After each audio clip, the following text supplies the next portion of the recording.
नमस्कार साथियों, एक बार पुनः आप सभी का स्वागत है। आज की इस क्लास में हम एक नए टॉपिक पे चर्चा करने वाले हैं। ये भी आपके यूनिट 1 का ही टॉपिक है।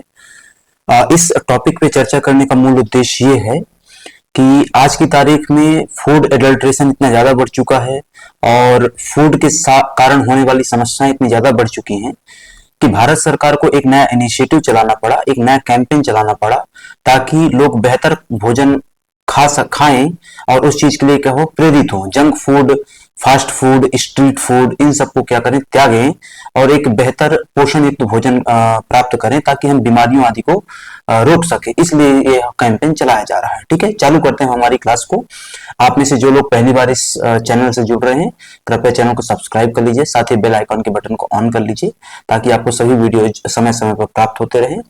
जैसा कि आपको स्क्रीन में दिख रहा होगा, सभी नोट्स हिंदी और इंग्लिश माध्यम में उपलब्ध हैं, साथ ही साथ क्लासेस भी हिंदी और इंग्लिश माध्यम में उपलब्ध हैं। यदि आप ज्वाइन करना चाहते हैं, परचेस करना चाहते हैं, तो आप मुझसे इस दिए गए नंबर पर कांटेक्ट कर सकते हैं। उसके बाद हम आगे चर्चा कर सकते हैं। चालू करते हैं बिना किसी देरी के अपनी इस क्लास को।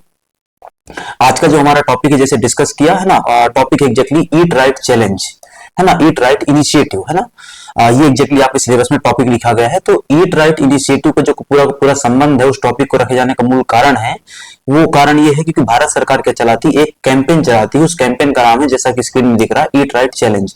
तो ये पूरा इनिशिएटिव क्या है, कैंपेन क्या है, क्यों ये सब करना चाहिए, इसके बारे में हम चर्चा करने वाले हैं। ठीक है, तो एफएसएसएआई ने, या food safety standard authority of India, has initiated the eat right India movement. तो भारत सरकार ने इस काम को किसके माध्यम से एग्जीक्यूट करने का काम किया है, एफएसएसएआई के माध्यम से, है ना। उसके माध्यम से इसको वो इंप्लीमेंट कर रहे हैं।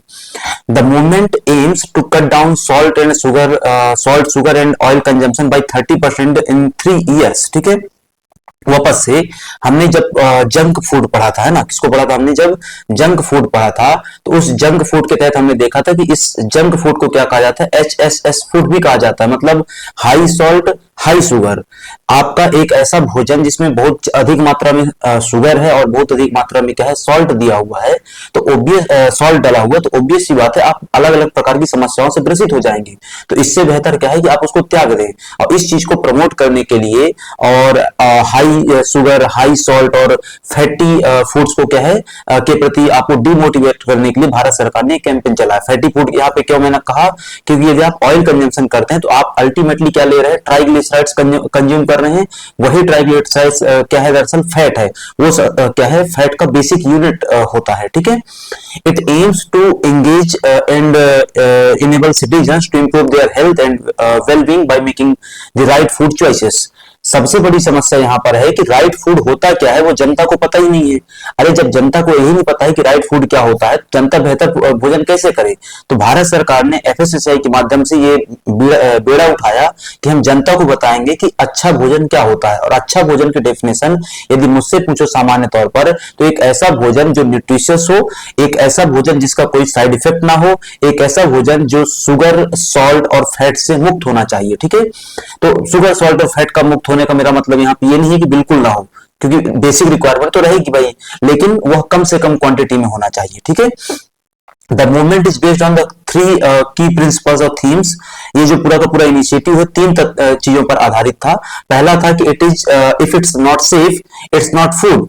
दैट मीन्स कि यदि जो चीज आप कंज्यूम कर रहे हैं, खा रहे हैं, और वो सुरक्षित नहीं है, स्वास्थ्यवर्धक नहीं है, ये वो आपको किसी प्रकार का कोई लाभ नहीं पहुंचाने वाली है, तो वो भोजन नहीं है।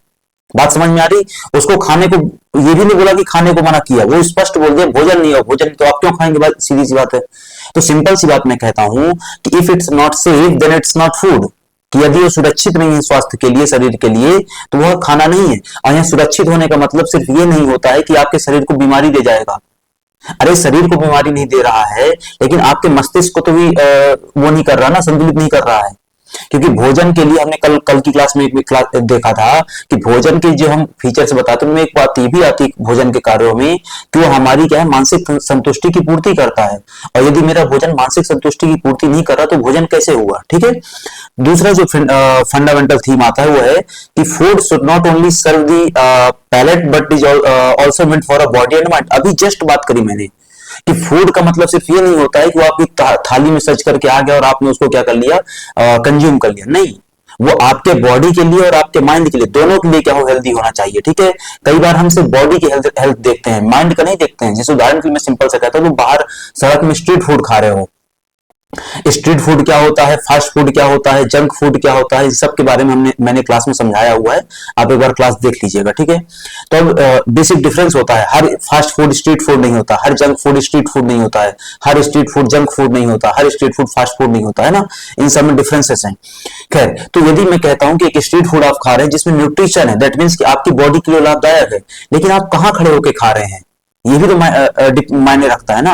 आप नाली किनारे खड़े होकर खा रहे हैं, क्या वो आपके लिए मस्तिष्क के लिए अच्छा है? समझ रहे हो? ठीक है, तो हमारा भोजन हमारे स्वास्थ्य में, बॉडी और माइंड दोनों के लिए क्या होना चाहिए, हेल्दी होना चाहिए। ठीक है, इसके अलावा food has to be good both for people and the planet, और ऐसा भोजन करिए जो आपके लिए भी अच्छा हो और आपके पर्यावरण के लिए भी अच्छा हो। ऐसा भोजन मत करिए, ऐसा भोजन मत उगाइए, ऐसा भोजन ऐसी चीजों को मत पैदा करिए जो आपके लिए तो बेहतर है लेकिन पर्यावरण को नुकसान पहुंचाएंगे। तो अल्टीमेटली जब पर्यावरण खत्म हो जाएगा तो कहां रहोगे? तो इससे बढ़िया दोनों को बचाओ, खुद को भी और पर्यावरण को भी। इस पूरे तीन चीज को हम क्या कह देते हैं, सस्टेनेबल डाइट। हम क्या कहते हैं इसको, सतत भोजन। क्या कहा जाता है, सतत भोजन। सतत का मतलब होता है, सस्टेनेबल का मतलब होता है कि जो चीज आज आप यूज कर रहे हैं वो चीज आने वाली पीढ़ी को उतनी ही मात्रा में, उतनी ही क्वांटिटी में और उतनी ही क्वालिटी में मिलनी चाहिए। कि यदि आज मैं पानी यूज करता हूं तो आज जो पानी की गुणवत्ता है वही पानी की गुणवत्ता मेरे बच्चों को और उनके बच्चों को, है ना, उसी गुणवत्ता के साथ मिलता रहे। ये मेरा दायित्व बनता है। यदि मैं इस दायित्व की पूर्ति करता हूं, दैट मीन्स कि मैं सस्टेनेबिलिटी की बात कर रहा हूं, सतत विकास की बात कर रहा हूं। यदि मैं उसकी बात नहीं, उसको मैं उपलब्ध नहीं करवा पा रहा हूं अगली पीढ़ी को, दैट मीन्स कि मैंने सततता पर ध्यान नहीं दिया, सस्टेनेबिलिटी पर ध्यान नहीं दिया। ठीक है, तो ये तीन फंडामेंटल प्रिंसिपल्स आते हैं। ये हिंदी वाले अभ्यर्थी प्लीज यहाँ पे एक बार क्या है देख लीजिएगा इस चीज को। ठीक है, अब आता है कि ये चालू कब हुआ, 2018 में चालू हुआ था। 3 साल में क्या करना था, 30% की कटौती लेकर के आना था। पीछे वापस से चलो, क्या लिखा हुआ हमने यहाँ पर कि the movement aims to cut down salt sugar oil consumption by 30% in 3 years. मतलब 2021 तक में क्या करना था, 2021 निकल चुका है काफी पहले, है ना। भारत सरकार का टारगेट था कि 2021 तक में हम क्या कर देंगे, सॉल्ट शुगर और ऑयल के कंजम्पशन में 30% का कट डाउन लेकर के आएंगे, 30% की कटौती कर देंगे। ठीक है, इसको एफएसएसआई ने क्या किया था, चालू किया था, जैसे कि हमने पीछे डिस्कस किया।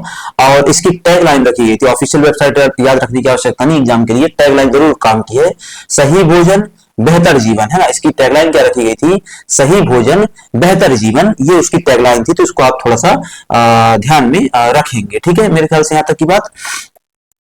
अब आ गया है कि what are the salient features of the eat right India movement, कि जो ईट राइट इंडिया इनिशिएटिव चलाया गया इसका फीचर्स क्या थे, विशेषताएं क्या थी। तो इनकी विशेषताओं में सबसे पहला था रॉबस्ट फूड रेगुलेटरी सिस्टम होना चाहिए, है ना, इनके बारे में हम चर्चा करने वाले डिटेल में। दूसरा self compliance of the food business and capacity building होना चाहिए, चेंजिंग फूड एनवायरनमेंट को ध्यान दिया जाना चाहिए। आखिरी में आता है मास मोबिलाइजेशन होना चाहिए। सबसे पहले आता है रॉबस्ट फूड रेगुलेटरी सिस्टम, क्या होता है इसको समझते हैं। ठीक है, तो स्ट्रेंथनिंग फूड सेफ्टी स्टैंडर्ड्स, बोले कैसे स्टैंडर्ड्स को बना सकते हो। मैं कहता हूं कि तुम खराब भोजन इसलिए खा रहे हो क्योंकि बाहर खराब भोजन मिलता है। तो भाई बाहर जो खराब भोजन मिलता है उसको रोकने की जिम्मेदारी किसकी, साहब की है, सरकार की है। सरकार कैसे रोक सकती है, कानून बना करके, रूल्स बना करके। साहब ने रूल्स बनाए बकायदा, साहब के पास 2006 में बना हुआ एफएसएसआई का कानून था और बाद में साहब ने क्या करना चालू कर दिया, उसमें नए नए रूल्स लाना चालू कर दिए। इवन 2023 तक रूल्स आए हैं अलग अलग चीजों को लेकर के। बात समझ में आई।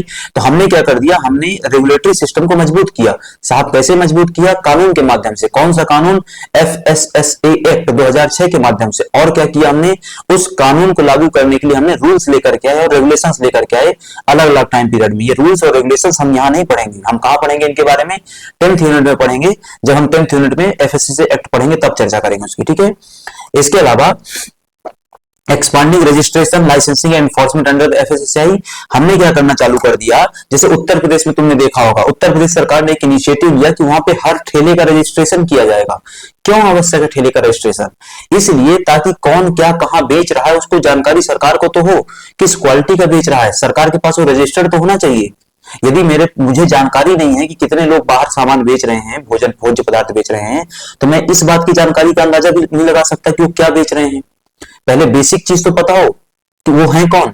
ठीक है। तो ये रेगुलेटरी सिस्टम प्लेस किया गया, उस रेगुलेटरी सिस्टम के माध्यम से रजिस्ट्रेशन करवाया गया, लाइसेंसिंग तय की गई है ना। भाई ठेलों को भी लाइसेंस बांटा जा रहा है उत्तर प्रदेश में, हमारे मध्य प्रदेश में नहीं हो रहा, वहां यहाँ भी होना चाहिए। स्ट्रीट फूड के लिए सख्ती बरती जानी चाहिए कि स्ट्रीट फूड में तुमने देखा होगा इतने खराब तरीके से खाना बनाया जाता है और इस तरीके से उसको परोसा जाता है कि कई व्यक्ति जो हमेशा घर में खा रहे हैं उनकी इच्छा भी नहीं हो बाहर खाने की, है ना। तो उसको रोकना पड़ेगा। इसके अलावा self compliance and capacity building होना चाहिए। सेल्फ कंप्लायंस यहाँ पे इंपॉर्टेंट इसलिए है क्योंकि सरकार के पास मशीनरी की कमी है। तो हम क्या करते हैं, रूल्स इन प्लेस आ गए, हमने रूल्स बना दिया, रेगुलेशन बना दिया, नियमावली बना दी, कानून बना दिया।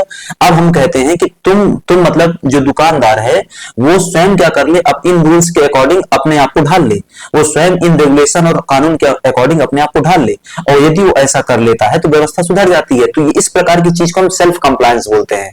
वो स्वयं क्या कर रहा है, आज्ञा पालन कर रहा है ना, वो स्वयं क्या करता है, स्वयं तरीके से आज्ञा पालन करता है, ठीक है। दूसरा, कैपेसिटी बिल्डिंग होना चाहिए कि training and certifying food business and vendors are to ensure hygiene and safety. Hygiene क्या होता है, सेफ्टी क्या होता है, ये तो किताबों में आता ही नहीं किसी के, दुकानदारों के। तो उन दुकानदारों को सिखाना पड़ेगा हाइजीन और सेफ्टी नाम की चीज क्या होती है भोजन में, ठीक है। एक दूसरा, encouraging self compliance with food safety regulations. ये फूड सेफ्टी रेगुलेशन की मदद से आप क्या कर रहे हैं, सेल्फ कंप्लायंस को बढ़ावा दे रहे हैं। मेरे ख्याल से यहां तक की बात क्लियर है। तीसरा जो आता है वो आता है ट्रांसफॉर्मिंग फूड एनवायरमेंट्स। क्या, तो promoting nutritious safe and sustainable diets. अभी हमने पीछे बात करी कि जो ईट राइट इनिशिएटिव है, मूवमेंट है, वो 3 फंडामेंटल प्रिंसिपल पे काम करता है। 3 फंडामेंटल प्रिंसिपल में से एक प्रिंसिपल कहता है सस्टेनेबल डाइट होनी चाहिए। मतलब आपका भोजन इस प्रकार का हो कि वो पर्यावरण को नुकसान ना पहुंचाए, आपका भोजन इस प्रकार का हो कि पर्यावरण का नुकसान न पहुंचाए। एक बैलेंस जो बना हुआ, इकोलॉजिकल बैलेंस कहते हैं हम इसको, क्या कहते हैं, इकोलॉजिकल बैलेंस कहते हैं, पारिस्थितिकी संतुलन कहते हैं। तो जो पारिस्थितिकी संतुलन बना हुआ है मेरे दोस्त, वो खत्म नहीं होना चाहिए, ठीक है।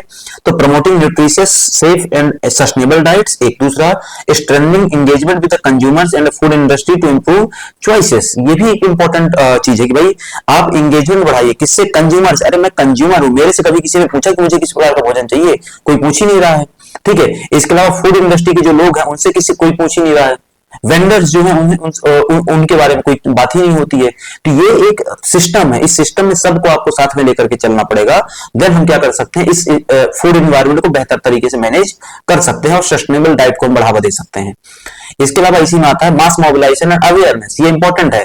हम HFSS फूड की बात करते हैं, high fat salt and sugar, है ना, पीछे मैंने डिस्कस किया था HSS फूड या HFSS food, high fat salt and sugar. आज तुम खाना खाते हो, ऐसा कौन सा तुम्हारा खाना जिसमें फैट ना हो ज्यादा मात्रा में, जिसमें शुगर ना हो ज्यादा मात्रा में, जिसमें सॉल्ट ना हो ज्यादा मात्रा में। हर खाने में आज की तारीख में शुगर डला हुआ है, हर खाने में सॉल्ट डला हुआ है, हर खाने में क्या डला हुआ है, फैट। शुगर का जो वो है आपके लिए नुकसान है, उसको इस तरीके से समझ लो कि एक केस स्टडी है जिसमें एक्सपेरिमेंट किया गया और हिस्टोरिकल डेटा कलेक्ट किया गया। उसमें बच्चों को शुगर खिलाई गई। बच्चे का मतलब होता है 4 साल 5 साल के जो बच्चे होते हैं, 7 साल के, इनको। और केस स्टडी तैयार की गई। उस केस स्टडी में पता चला कि जिन बच्चों को शुगर खिलाई गई या जिनको नहीं खिलाई गई, उनमें सबसे बड़ा अंतर यह था कि जिन बच्चों को शुगर खिलाई गई उनका मस्तिष्क हमेशा सुस्त बना रहता है, उनके अंदर एनर्जी नहीं है, वो इनएक्टिव फील करते हैं। और जिनको शुगर नहीं दी गई महीने भर, वो हमेशा एक्टिव फील कर रहे थे, उनको हमेशा एनर्जेटिक फील करते थे, वो उनका काम में मन लगता था। जो शुगर खा रहे थे उनका काम में मन नहीं लगता था। तो ये तो एक हिस्टोरिकल डेटा है हमारे पास, साइंटिफिक स्टडी है, तो ये तो सबके लिए लागू होगा ना। तो फैट हो गया, शुगर हो गया, सॉल्ट हो गया, हमारे लिए क्या नुकसानदायक है।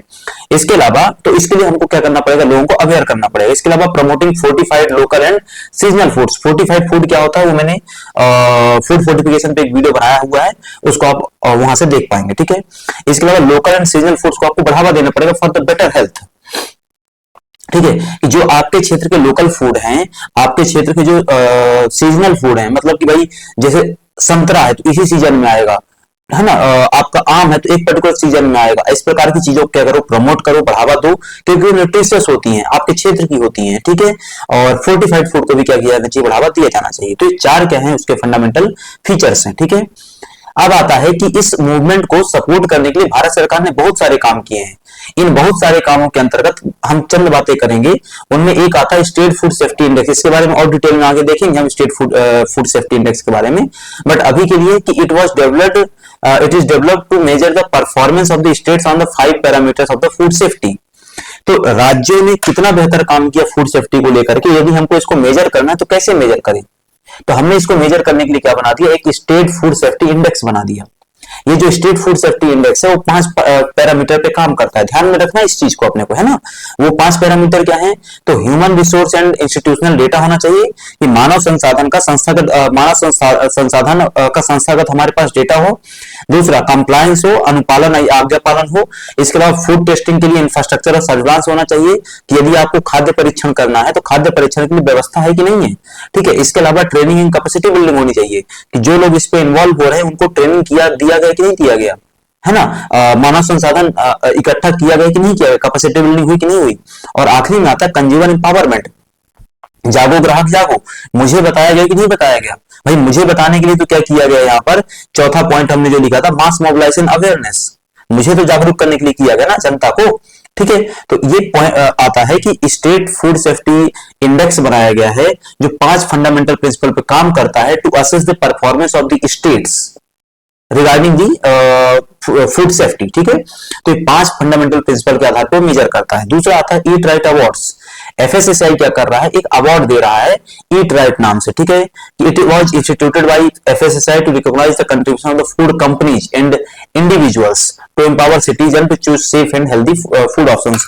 तो जो कंपनियां, जो इंडिविजुअल्स बेहतर काम कर रहे हैं फूड सेफ्टी को लेकर के, उस चीज को प्रमोट कर रहे हैं, जनता के बीच लेकर के जा रहे हैं, तो उनको एफएसएसआई एनकरेज करता है, बढ़ावा देता है। कैसे बढ़ावा दे रहा है, तो एक अवार्ड दे करके, फूड सेफ्टी अवार्ड नाम से, ठीक है। ऐसी एक चीज आती है इसमें, वो ईट राइट मेला क्या होता है, तो it was organised by FSSI, it is an outreach activity for citizens to nudge their nudge them towards eating right, है ना। तो ये एफएसएसआई ने ईट राइट मेले का आयोजन करना चालू किया था। ये क्या था, तो सिटीजन्स तक पहुंचने का एक माध्यम था। भाई मुझे जागरूक करना है कि मैं अच्छा खाना खाऊं, लेकिन मेरे तक पहुंचने का कोई तो मीडियम होना चाहिए ना। तो एक मीडियम हो सकता है सोशल मीडिया और आदि आदि, लेकिन सोशल मीडिया और आदि आदि से हम उतना ज्यादा वो नहीं हो रहे हैं ना, अवेयर नहीं हो रहे हैं। तो उन्होंने क्या बोला कि इनको एक ऐसी जगह बुलाओ जहां पे हम इनको प्रैक्टिकली दिखा सके, प्रैक्टिकली उस चीज को क्या करवा सके, एहसास करवा सके। तो क्या करवा सकते हैं भाई, ईट राइट में ना, मेले में आओ, देखो, सुनो समझो, बात बन गई अपनी, ठीक है। इसके अलावा ईट राइट इंडिया हैंडबुक जारी की गई। ये क्या है, तो this guide helps various stakeholders implement eat right initiative at the ground level and expand the eat right India movement. अब क्या किया आपने, एक हैंडबुक जारी किया। हैंडबुक का मतलब क्या होता है, एक छोटी किताब जिसमें गाइडलाइंस लिखी हुई है। गाइडलाइंस किसके लिए, फूड सेफ्टी के लिए। गाइडलाइंस किसके लिए, ईट राइट के लिए, अच्छा खाने के लिए। अच्छा खाना होता क्या है, फूड सेफ्टी होती क्या है, किन किन चीजों से हमको बचना है, किन किन चीजों को हमको प्रमोट करना है, ये सब उस पुस्तक में लिखा हुआ है। एक हैंडबुक जारी किया गया, ठीक है। किसने जारी किया, एफएसएसआई ने। इसके अलावा एक पोषण माह चलाया जाता है। पोषण माह में पोषण युक्त खाना खाने के लिए प्रमोट किया जाता है, ठीक है। It is celebrated in September month, है ना। इसको आप ध्यान में रखना है कि किस माह सेलिब्रेट किया जाता है, सितंबर माह में। कब से सेलिब्रेट हो रहा है, 2019 से हो रहा है। तो पोषण माह कब मनाते हैं, सितंबर में। और कब से मना रहे हैं, 2019 से मना रहे हैं। तो इतना आपको उसमें ध्यान में रखना है। अब आता है कि what is the eligibility criteria for the eat right movement, कि यदि आपको ईट राइट मूवमेंट में शामिल होना है तो क्या एक एलिजिबिलिटी क्राइटेरिया होगा आपको। का मतलब यहाँ पे मैं इंडिविजुअल की बात नहीं कर रहा हूं, अभी किसकी बात कर रहा हूं, एक सिटी की बात कर रहा हूं, एक स्टेट की बात कर रहा हूं। तो क्या बेसिक क्राइटेरिया होगा ईट राइट इनिशिएटिव और मूवमेंट में शामिल होने के लिए। तो पहला कि all districts of the country, if a district has a city of population of the more than 5 lakh, it can register as a district. तो ऐसा कोई भी शहर जिसकी पॉपुलेशन 5, ऐसा कोई भी जिला जिसके शहर की पॉपुलेशन 5 लाख से ज्यादा है। मैं पूरे जिले की पॉपुलेशन की बात नहीं कर रहा हूं, मैं सिर्फ शहर के, उस जिले के शहर की पॉपुलेशन की बात कर रहा हूं, जो कि एलिजिबिलिटी क्राइटेरिया में लिखा हुआ है। तो यदि 5 लाख से क्या है, उस शहर की, उस जिले के शहर की पॉपुलेशन 5 लाख से ज्यादा है, तो वो उसके लिए एलिजिबल है, उसके लिए क्या कर सकता है, अप्लाई कर सकता है, रजिस्टर कर सकता है, ठीक है। इसके अलावा cities with more than 1 district and a population of over 5 lakh, है ना, वो भी एलिजिबल है। फॉर नॉर्थ ईस्ट के लिए इस क्राइटेरिया को हमने क्या कर दिया, चेंज कर दिया, उसको 2 लाख में कर दिया। तो वापस से कि कोई ऐसे शहर जिनमें शहर के अंदर 2 जिले हैं, जैसे उदाहरण के लिए दिल्ली एक शहर, उसके अंदर कई जिले हैं, ठीक है। मुंबई को मतलब ऐसे कई सारी जगह आपको मिल जाएंगे जहां पे अंदर ही अंदर क्या है, 2 से 3 जिले आपको देखने को मिलते हैं, ठीक है।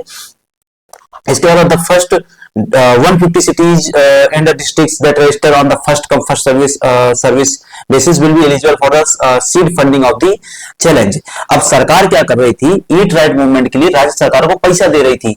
बोले रजिस्ट्रेशन क्यों करवा रहे हो, एलिजिबिलिटी क्राइटेरिया क्यों बता रहे हो, क्योंकि सबको पैसा मिलना है। कौन सबको, मतलब शहरों को। तो शहरों को क्या करना पड़ेगा, अप्लाई करना पड़ेगा। बोले अप्लाई करने के लिए कुछ क्राइटेरिया बता दिया गया, और यदि आपने अप्लाई कर दिया तो आपको फिर क्या दिया जाएगा, पैसा दिया जाएगा। किसके द्वारा, केंद्र सरकार के द्वारा। किस चीज के लिए, ताकि आप अपने शहर में बेहतर तरीके से ईट राइट मूवमेंट इनिशिएटिव को इंप्लीमेंट कर सके। ठीक है, फाइनेंशियल एड क्या दिया जा रहा था एग्जैक्टली, है ना, तो 5 लाख रुपया, है ना, कितना, 5 लाख रुपया दिया जा रहा था, उसको आपको ध्यान में रखना है। अब क्या क्या इनिशिएटिव हुए, तो ईट राइट अवार्ड हमने देख लिया था, ईट राइट मेला हमने पीछे देख लिया था। ठीक है, इसके बाद एक आता है हैंडबुक, है ना।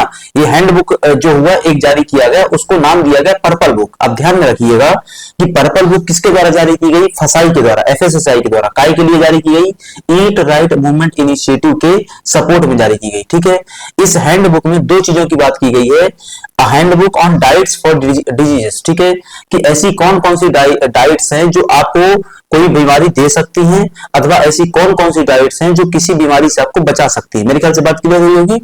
तो it provides a general guideline for the hospitals on a suitable diets for a common medical conditions, कि नॉर्मल जो मेडिकल कंडीशन, कुछ बीमारियां आपको हो जाती हैं, उस समय किस प्रकार का भोजन करवाना चाहिए, ये पता ही नहीं है अस्पतालों को। तो इसके लिए क्या कर दिया गया, एक गाइडलाइन जारी कर दी गई, बताया गया कि इस प्रकार की एलिमेंट में, इस प्रकार की बीमारी में इस प्रकार का भोजन दिया जाना चाहिए। ये सब एक पुस्तक में लिख दिया गया और उसको नाम दिया गया purple book. For example, diabetes में किस प्रकार का भोजन देना है, हाइपरटेंशन में किस प्रकार का भोजन देना है। हाइपरटेंशन की समस्या है, तुम नमक खिला रहे हो, समझ रहे हो मेरी बात को, अस्पताल में जो खाना बन रहा है उसमें नमक दिए जा रहे हैं। डायबिटीज की समस्या है, जो अस्पताल में व्यक्ति भर्ती है उसको चावल दिए जा रहे हैं। मेरी बात समझ रहे हो, ठीक है। तो उसको गाइडलाइन दिया गया कि क्या, कहां पे उसको क्या है भोजन देना है। It was developed and vetted by experts in the field of the food and nutrition. तो इसको एफएसएसआई की तरफ से कई सारे लोगों ने, एक्सपर्ट्स ने मिलकर के बनाया था पर्पल बुक को। ठीक है, ऐसा ही एक इनिशिएटिव लिया गया नेट एससीओ फैन के रूप में, कि भाई network of scientific cooperation for food safety and applied nutrition के नाम से। ये जो एक नेटवर्क बनाया गया scientific cooperation for food safety and applied nutrition के लिए, है ना, ये जो नेटवर्क है मेंटेन्स दी नेट्सको फैन डायरेक्टरी, है ना, विच प्रोवाइड्स, एक मिनट, सॉरी,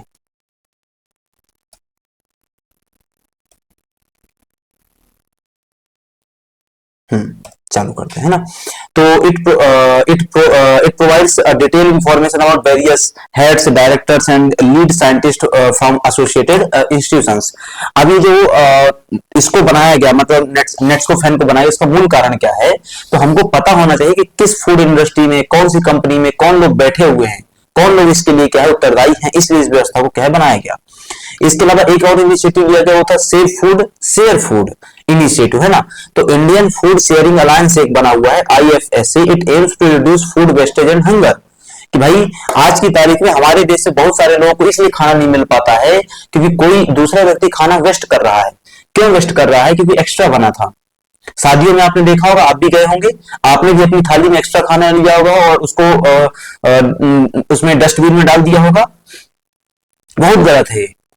आप उसको इस चीज को सोचिए कि एक व्यक्ति इसलिए भोजन नहीं पा रहा, झारखंड के किसी पिछड़े जिले में बैठा हुआ है, वो छत्तीसगढ़ के किसी पिछड़े जिले में बैठा हुआ है, इतनी दूर क्यों जाते हो, अब तुम्हारे झाबुआ के किसी छोटी जगह गांव में बैठा हुआ है, उसको इसलिए भोजन नहीं मिल पाता क्योंकि हमने क्या कर दिया, वेस्ट कर दिया। तो इस चीज को के प्रति अवेयर करने के लिए, इस चीज को रोकने के लिए क्या किया गया, save food share food initiative चलाया गया। ठीक है, इसके अलावा ईट राइट स्टेशन सर्टिफिकेशन चालू किया गया, है ना, एक सर्टिफिकेट प्रदान करना चालू कर दिया स्टेशन को। और इसमें इंपॉर्टेंट बात क्या है, उसको ये ध्यान में रखना है खैर पहले, कि awarded by the food safety and standard authority of India FSSI to railway stations. उन रेलवे स्टेशन को दिया गया जो बेहतर खाना प्रोवाइड करते हैं, बिना किसी अनहाइजीनिक कंडीशन के, बिना किसी विद द सेफ्टी प्रोवाइड कर रहे हैं। तो जो हाइजीन और सेफ्टी के साथ खाना प्रोवाइड कर रहे हैं स्टेशन, उनको हम क्या करेंगे, पुरस्कृत करेंगे, अवार्ड देंगे। ठीक है, it stations that set a benchmark in providing safe and wholesome food. ऐसे स्टेशन को सम्मानित किया गया जो एक बेंचमार्क बना रहे हैं, एक स्टैंडर्ड बना रहे हैं। स्टैंडर्ड किस बात का? बेहतर अच्छा खाना प्रोवाइड करने का, ठीक है। It was the part of the India right movement. इस इनिशिएटिव के तहत भोपाल जंक्शन, हमारी मध्य प्रदेश का है ना, Bhopal junction railway station received 4 star eat right station certification in November 2022। तो नवंबर 2022 में भोपाल रेलवे स्टेशन को इस सम्मान से सम्मानित किया गया, सर्टिफिकेशन सम्मानित किया गया, क्योंकि भोपाल स्टेशन ने एक सेफ हाइजीनिक फूड प्रोवाइड करने का काम किया था, ठीक है। इसके बाद एक आता है फूड सेफ्टी मित्र योजना। फूड सेफ्टी मित्र योजना या स्कीम जो थी, इट एम्स टू, है ना, it aims to support small and medium scale food businesses in complying with the food safety laws, है ना। तो जो भी छोटी छोटी माइक्रो स्मॉल और मीडियम सेक्टर की इंडस्ट्रीज है फूड फील्ड में, है ना, इस फूड के सेक्टर में जो भी स्मॉल और मीडियम इंडस्ट्रीज है, माइक्रो इंडस्ट्रीज चल रही हैं, उनके लिए इस स्कीम को क्या किया गया था, लागू किया गया था, ताकि वो फूड सेफ्टी लॉज के साथ क्या कर सके, कंप्लाई कर सके। उदाहरण के लिए ये क्यों इंपॉर्टेंट है, समझो कि आप जैसे क्रीम रोल खाते हो, मुझे नहीं पता, एक क्रीम रोल आता है, वो दुकानों में रखा रहता है डब्बे के अंदर बंद रह करके, है ना। कभी कोशिश की है ये जानने की कितना पुराना है? मैं चलो छोड़ दूंगी कितना पुराना है, उसको तो भूल जाओ कि तुम 15 दिन पुराना 20 दिन पुराना खा रहे हो, उसको तो भूल जाओ। मैं कहता हूं कभी ये कोशिश की है वो बनता कैसे है, क्रीम कैसे बन रही, उसके अंदर जो क्रीम डाली गई है वो कैसे बनी हुई है, जान जाओगे ना तो खाना बंद कर दोगे, ठीक है। अब वो कहां बन रहा है? किसी कंपनी में बन रहा है। वो कंपनी कैसी है? मीडियम स्मॉल या माइक्रो इंडस्ट्री होगी। तो उस कंपनी को हमको क्या करवाना है? लॉ के सामने अवॉइड करवाना है, लॉ उसको पालन करे, लॉ का पालन करे वो। तो हमने क्या कर दिया, ये फूड सेफ्टी मित्र स्कीम लेकर के आ गए, ठीक है। इसमें हम उनकी रजिस्ट्रेशन, लाइसेंसिंग, है ना, हाइजीन रेटिंग्स, ट्रेनिंग प्रोग्राम्स आदि आदि का ध्यान देते हैं, ठीक है। इसके अलावा एक आया इसी में इनिशिएटिव, वो है ईट राइट जैकेट और ईट राइट झोला। अरे ईट राइट जैकेट झोला क्या है? तो it was launch to strengthen the food safety administration and expand the eat right India movement. तो फूड सेफ्टी एडमिनिस्ट्रेशन को हमको क्या करना था? टाइट करना था, मजबूत करना था, सशक्त करना था। तो इसके लिए लाया गया। बोले क्या हुआ इसके अंतर्गत? तो ईट राइट जो जैकेट था उसमें specially design jacket for the field staff equipped with, हमने क्या कर दिया, जो फूड सेक्टर में काम करने वाले लोग थे उनके लिए एक जैकेट बना दिया। और वो जो जैकेट हमने उनके लिए बनाया, वो जैकेट वो पहनेंगे, उसमें चंद बातें क्या होंगी उससे पता चल जाएंगे। क्या क्या? Technology friendly design to hold tablets और स्मार्टफोन्स, कि भाई वो टेबलेट और स्मार्टफोन का यूज करते हैं, कब करते हैं? जब वो फूड इंडस्ट्री में काम कर रहे होते हैं। लेकिन उस टेबलेट और स्मार्टफोन की यूज करने की वजह से हमारा फूड स्पॉइल हो सकता है, हमारा खाना खराब हो सकता है। तो हमने क्या कर दिया, एक ऐसा जैकेट बनाया, टेक्नोलॉजी फ्रेंडली जैकेट बनाया, जिसमें उनको रखने का, टैबलेट और मोबाइल फोन रखने आदि का स्पेस होना चाहिए। इसके अलावा उस जैकेट में हमने क्या कर दिया, क्यूआर कोड दे दिया और आरएफआईडी टैग दे दिया। आरएफआईडी टैग और क्यूआर कोड क्या होता है? क्यूआर कोड तो मेरे ख्याल से समझते होंगे, ठीक है। और आरएफआईडी एग्जैक्टली क्या है? तो आपने कभी आपने कभी कोई प्रोडक्ट फूड प्रोडक्ट उठा करके देखा होगा, या कोई भी प्रोडक्ट उठा करके देखा जो पैक्ड रहता है, तो उसमें इस प्रकार की लाइनिंग्स रहती हैं, वो आरएफआईडी एग्जैक्टली है ना। तो क्यूआर कोड हो गया, आरएफआईडी हो गया, वो एक आइडेंटिफिकेशन है ना, किसके लिए? ट्रैकिंग के लिए। तो वो चीज उसमें क्या लेकर के आए। इसके अलावा it enhances efficiency, professionalism and transparency. तो हमको यदि इफिशिएंसी बढ़ाना है तो हम कर सकते हैं, ट्रांसपेरेंसी बढ़ाना है तो कर सकते हैं, और प्रोफेशनलिज्म लेकर के आना है। तो कार्य के प्रति प्रोफेशनलिज्म होनी चाहिए, पेशेवर प्रवृत्ति बोलते हैं उसको, कि जब काम करो तब काम करो, ठीक है। दूसरा इफिशिएंसी, क्षमता में वृद्धि करना, और ट्रांसपेरेंसी, पारदर्शिता लेकर के आना। खाना कैसे बनता मुझे पता होना चाहिए। क्यूआर कोड मैंने स्कैन किया उनकी जैकेट का, मुझे पता चले कि ये खाना कहाँ पे बना है, वहां पे हाइजीन कैसा है, ठीक है। इसके अलावा आता है कि ईट राइट झोला। ईट राइट झोला क्या है? तो रीयूजेबल क्लोथ बैग है ना, aimed at replacing plastic bags in the retail shopping. अब आप दुकानों में जाते हैं रिटेल शॉपिंग के लिए और पन्नी पकड़ा दी जाती पॉलीथीन, है ना। वो जो पॉलीथीन है वो एनवायरमेंट के लिए घातक है। तो हमने क्या कर दिया, उसको रिप्लेस कर दिया, किससे? ईट राइट झोला से। ईट राइट झोला किसका बना है? क्लॉथ का बना हुआ है, कपड़े का बना हुआ है। कपड़ा एक बायोडिग्रेडेबल सब्सटेंस है, समय के साथ क्या हो जाएगा, पर्यावरण से खत्म हो जाता है। और दूसरा, उसको हम क्या कर सकते हैं, बार बार रीयूज कर सकते हैं, ठीक है। तो ये उसके अंतर्गत क्या है, शामिल है। इसके अलावा एक और इनिशिएटिव लिया गया, वो था 100 फूड स्ट्रीट्स इनिशिएटिव। आप जिस शहर से अभी मुझे देख रहे हैं, वहां आपके शहर में कहीं ना कहीं एक फूड स्ट्रीट होगा, है ना, जिसको कई लोग चटोरी गली बोलते हैं, अपने अपने शहरों में उसके अलग अलग नाम होते हैं, है ना। मैं अभी भोपाल से बात कर रहा हूँ, आपसे जुड़ा हुआ हूँ। यहाँ भोपाल में भी इस प्रकार की फूड स्ट्रीट्स बनाई गई हैं। अब ये फूड स्ट्रीट्स बनाने का मूल उद्देश्य यह है कि हम क्या करें, उन फूड स्ट्रीट्स में हाइजीन और सेफ्टी का 100% ध्यान दें। तो ये प्रयास किया जा रहा है, ठीक है। तो launched by ministry of health and family welfare in collaboration with ministry of urban housing. क्यों? क्योंकि इसको शहरों में लॉन्च किया गया है ना दोस्त। तो शहरों का जो काम है तो कौन देख रहा है? अर्बन हाउसिंग मिनिस्ट्री देखती है। लेकिन ये जो लॉन्च किया गया शहरों में वो है किस चीज के लिए? फूड के लिए। इसलिए फूड मिनिस्ट्री भी आ गई आपकी, हेल्थ एंड फैमिली वेलफेयर भी आ गई, ठीक है। तो हेल्थ एंड फैमिली वेलफेयर और दूसरा महुआ मिनिस्ट्री आपकी, है ना, या उसी को हम कह सकते हैं हाउसिंग अर्बन अफेयर मिनिस्ट्री। ये दोनों ने मिलकर इसको लॉन्च किया था। 100 शहरों में या 100 जिलों में 100 स्ट्रीट फूड्स का हम क्या करेंगे, स्ट्रीट का हम निर्माण करेंगे, जहां पर हर प्रकार के सेफ्टी और हाइजीन का ध्यान दिया जाएगा ईट राइट कैंपेन के माध्यम से, ठीक है। इससे वहां पे लोकल फूड बिजनेस में वृद्धि होगी और दूसरा क्रेडिबिलिटी और क्वालिटी में भी आएगा कि भाई साख बनेगी, गुणवत्ता बढ़ेगी और व्यापार बढ़ेगा। क्यों? क्योंकि आपने वहां पे स्वच्छता बना करके रखी, हाइजीन बना करके रखा और आपने सेफ्टी, फूड प्रोडक्ट की सेफ्टी पे ध्यान दिया, ठीक है। तो ये आपको वहां पे ध्यान में रखने की आवश्यकता है।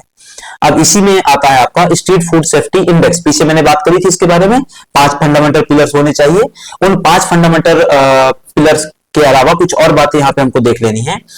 इसका पर्पस क्या था कि राज्यों को इवेल्युएट करना है, राज्यों की रैंकिंग लेकर के आनी है कि कौन सा राज्य फूड सेफ्टी के लिए बेहतर काम कर रहा है, कौन सा काम राज्य फूड सेफ्टी के मामले में सबसे फिसड्डी है, कोई काम नहीं कर रहा है।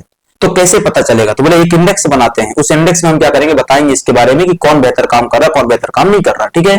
तो पर्पस जो हमने समझ लिया, रिलीज कब किया गया इसको लॉन्च कब किया गया था, तो annually on June 7 world food safety day के दिन इसको क्या किया जाता है, जारी किया जाता है। तो एक चीज यहाँ पे ये भी पता चली, भाई वर्ल्ड फूड सेफ्टी डे कब मनाते हैं? 7 जून को। वर्ल्ड फूड सेफ्टी डे कब मनाया जाता है? 7 जून को। तो इसको ध्यान में रखेंगे। क्या एग्जैक्टली असेसमेंट होता है? तो बेस्ड ऑन द 5 की फूड सेफ्टी पैरामीटर्स, 5 आधारों पर हम क्या करते हैं, उसका मूल्यांकन करते हैं। वो 5 आधार मैंने पीछे आपको बताए हुए हैं, ठीक है। इसको पहली बार कब जारी किया गया था? 2019 में जारी किया गया था। कौन जारी करता है? तो FSSAI जारी करता है, ठीक है। तो इतनी बातें आपको ध्यान में रखने की आवश्यकता है। जो 2024 का स्टेट फूड सेफ्टी इंडेक्स जारी किया गया था, अभी हम 2025 में, उसका भी नहीं आया है। 2024 का जो स्टेट फूड सेफ्टी इंडेक्स जारी किया गया था, उसमें पहले स्थान पर कौन था? केरल था, है ना। उसमें पहले स्थान पर कौन था? केरल था। उस चीज को भी आपको थोड़ा सा ध्यान में रखने की आवश्यकता है, ठीक है। तो ये क्या था? स्टेट फूड सेफ्टी इंडेक्स और under the eat right movement, ठीक है।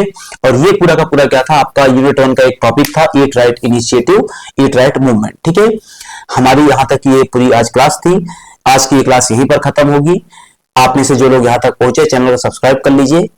और यदि कोई नोट्स और क्लासेस परचेस करना चाहता है पूरी, तो मुझसे संपर्क कर सकता है। सामने दिख रहे नंबर पर, स्क्रीन में जो नंबर आपको दिखाई दे रहा है यहाँ पर, है ना। हम इस क्लास को यहीं पर बाइंड अप करते हैं, खत्म करते हैं। मिलेंगे अगली क्लास में। तब तक के लिए आप सभी का धन्यवाद।